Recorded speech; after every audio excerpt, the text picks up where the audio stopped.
अस्सलामुअलैकुम गाइस, कैसे हैं आप सब। आई होप आप सब ठीक होंगे और अल्हम्दुलिल्लाह अल्लाह का शुक्र है मैं भी बिल्कुल ठीक हूँ। और आज मैं आप लोगों को एक छोटे बच्चे की डाइट प्लान के बारे में बताऊंगी कि जिसको लूज़ मोशन लग जाएं और वो ठीक ना हो रहे हो तो उनको मैं प्रॉपर आप लोगों को बताऊंगी।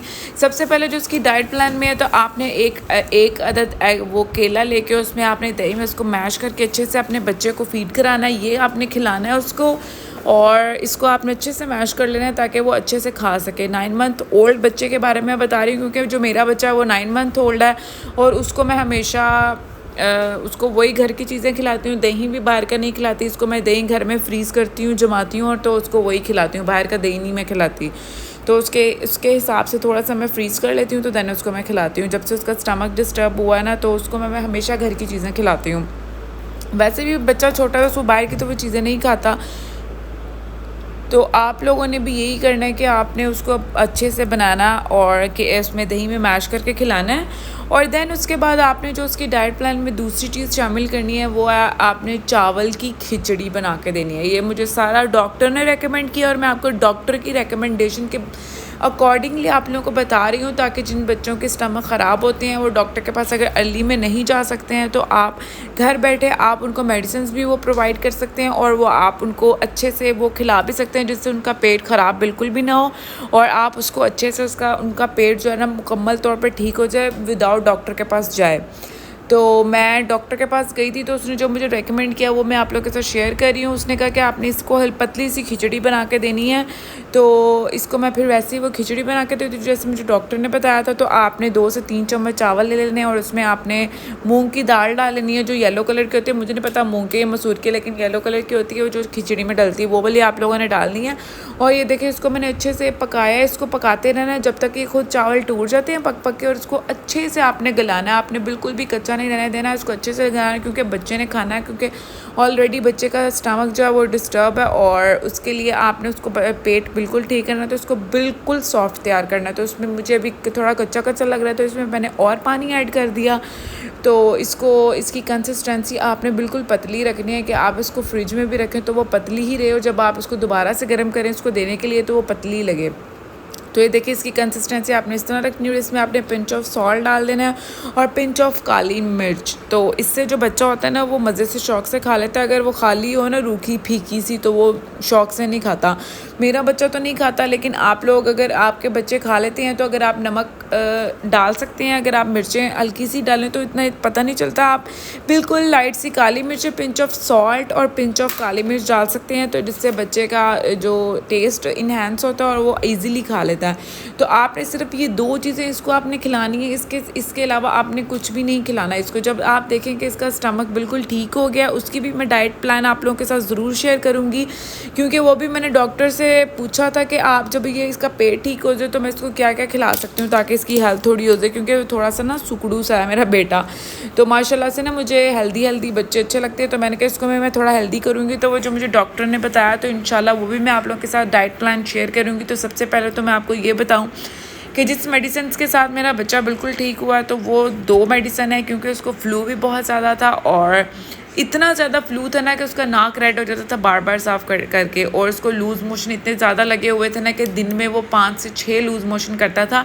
तो मैं बहुत ज़्यादा वरीड हो गई थी कि यार इसको क्या हुआ है। और ऊपर से तो ये टीथ भी निकाल रहा था 9 मंथ का। तो 9 मंथ का जो बच्चा होता है वो टीथ भी निकालता है, ऊपर वाले दांत निकाल रहा था। तो इससे इसको बहुत ज़्यादा मोशन लग गए थे। तो मैं बहुत ज़्यादा परेशान हो गई थी कि इसको कैसे ठीक करूँ। फिर मैं डॉक्टर के पास गई, इसको मैंने 5 से 6 डेज़ मेडिसिन दी है लेकिन ना ये ठीक नहीं हो रहा था। लेकिन डॉक्टर ने कहा कि आप इसको 10 डेज़ के लिए दवाई दें और जो ज़ुकाम की वो 7 डेज़ के लिए देनी थी।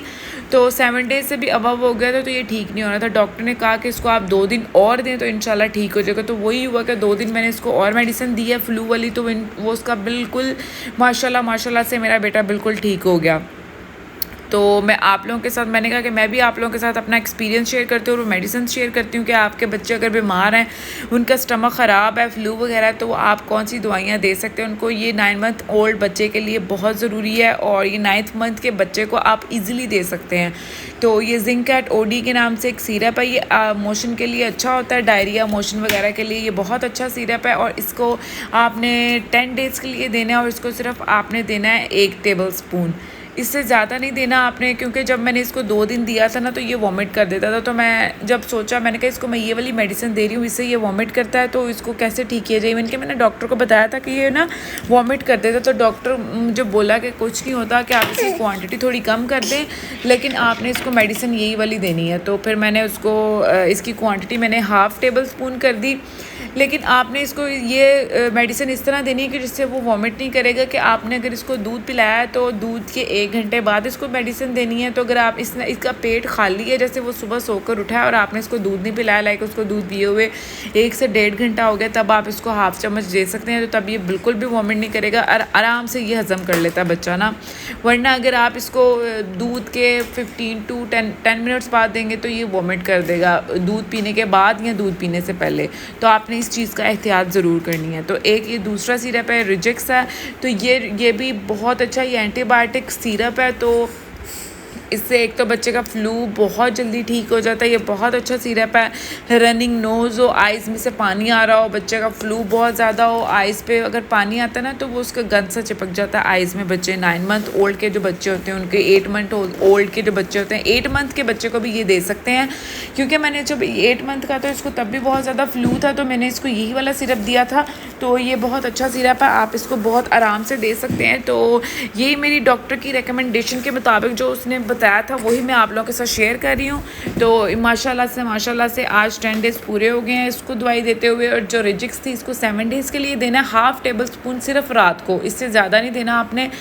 तो बस ये आपने रात को देना हाफ़ टेबल स्पून 7 डेज़ के लिए। अगर 7 डेज़ में वो ठीक नहीं हो रहा तो आप इसको 20 डेज़ दे 7 डेज़ अगर ठीक नहीं हो रहा तो आप इसको दे सकते हैं, 2 डेज़ के लिए आप और दे सकते हैं। बस दैट्स इट। आई होप आप लोगों को मेरा व्लॉग अच्छा लगा होगा। काइंडली आप लोग मेरे चैनल को सब्सक्राइब करें, मेरी वीडियोज़ को लाइक करें और ज़्यादा से ज़्यादा शेयर करें, ताकि मैं और आप लोगों के लिए अच्छी अच्छी सी वीडियोज़ बनाऊँ। तो आज का व्लॉग मेरा यहीं तक का था। टिल देन आप लोग अपना ख्याल रखें, अपने बच्चों का ख्याल रखें। Take care, bye bye.